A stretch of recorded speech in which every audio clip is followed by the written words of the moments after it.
दो टॉपिक को यहाँ पे हम कवर करेंगे। उनमें से जो पहला है उसको लेकर जो रिपोर्ट है वो बार बार पब्लिश होती रहती है कि भारत को जो ऑफरिंग है 6th जनरेशन फाइटर को ज्वाइन करने की, इस बार जापान की तरफ से वो की गई है। तो जो एक जापानीज डेलीगेशन है वो रिपोर्ट के अकॉर्डिंग फरवरी में भारत आया था और उन्होंने ये जो ऑफरिंग है जीकैप 6th जनरेशन फाइटर के लिए वो भारत को की है।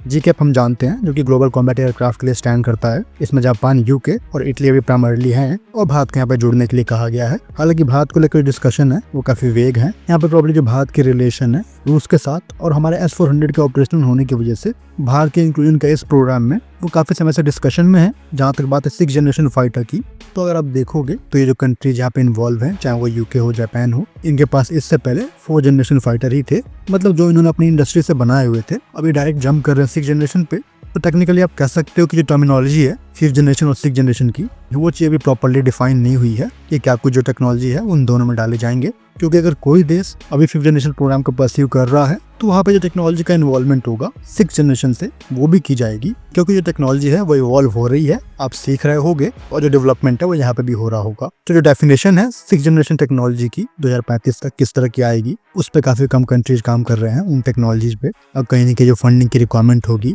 फ्यूचर की टेक्नोलॉजी को बनाने के लिए वो ज्यादा होगी, तभी जो भारत का सहयोग है वो लिया जा रहा है ताकि जो फंड है वो एक्सट्रैक्ट किया जा सके। बदले में जो रिटर्न है भारत को वो उतना कुछ खास नहीं मिलने वाला, क्योंकि ज्यादातर जो आईपी होगा वो यूके और जापान की कंपनियां ही रखेंगी। अगर हम यूके की कंपनी की बात करेंगे जो कि यहाँ पे इन्वॉल्व है, तो वो BAE है, इटली से लियोनार्डो है, जापानीज मित्सुबिशी है और जो IHI कॉर्पोरेशन है इंजन के लिए वो यहाँ पे सपोर्ट कर रहा है। इस प्रोग्राम से जुड़ने से एक फायदा जरूर होगा कि जो प्रॉपर टाइमलाइन है वो फॉलो की जाएगी। जैसे जो उम्मीद कर रहे हैं 2035 तक सर्विस में डालने की, तो वो चीज प्रॉब्लम अचीव की जा सकती है। अब यहाँ पे जो इंजन इस्तेमाल होगा वो यूरोजेट 200 है, यानी कि EJ 200 वही देखा जा रहा है। मतलब जो प्रोटोटाइप है वो उसी पे बनेगा। हो सकता है प्रोडक्शन वेरिएंट के लिए जो इंजन है वो अलग बने। सो मेरे पर्सनल ओपिनियन में और भारत को अपना जो कंप्लीट फोकस है वो AMCA पर रखना चाहिए, उसके इंजन को डेवलप करने के लिए रखना चाहिए और जो 6th जनरेशन की बेसिक टेक्नोलॉजी होगी वहाँ पे AMCA में हम इम्प्लीमेंट कर सकते हैं।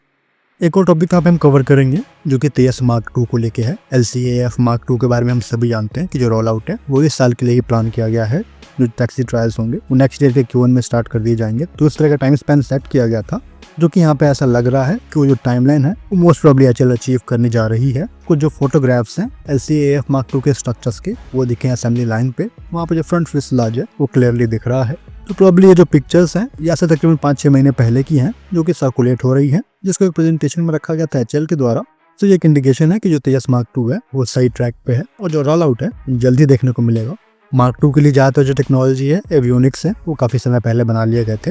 इसके जो डिजिटल फ्लाइट कंट्रोल कंप्यूटर्स है DFCC, उसके Mark II वेरिएंट बन गए थे। जो कम्युनिकेशन यूनिट है, कंट्रोल यूनिट है और इंटरफेस यूनिट है, उन सभी के Mark II वेरिएंट बन गए थे। जो मल्टी फंक्शनल डिस्प्ले होगा, वाइड एरिया डिस्प्ले, वो यहाँ पर रहने वाला है। प्रॉब्ली जो उत्तम Mark II है उसको ये फीचर करेगा। इसके लिए जो इंजन होंगे इनके GF414 वो 98 kN तक थ्रस्ट जनरेट करेगा और इसके लिए जो नेगोशिएशन है वो किए जा रहे हैं। HAL इस इंजन को भारत में मैन्युफैक्चर करने को देख रहा है। इसका जो इनिशियल बैच है वो ऑलरेडी सप्लाई किए जा चुके हैं प्रोटोटाइप के लिए। उसी पे जो प्रोटोटाइप है वो बनाए गए हैं। इसके लिए जो MLA लाइसेंस है US में और NTUC सर्टिफिकेशन है वो दोनों ले ली गई है। तो कुछ हद तक जो टॉट है, बेसिक टॉट, वही आपको यहाँ पर देखने को मिलेंगे। इस तरह के कॉन्ट्रैक्ट में कोई आपको टॉट नहीं देगा। स्पेशली जो मेटलर्जिकल टॉट है, क्रिटिकल टॉट, वो आपको कोई नहीं देने वाला।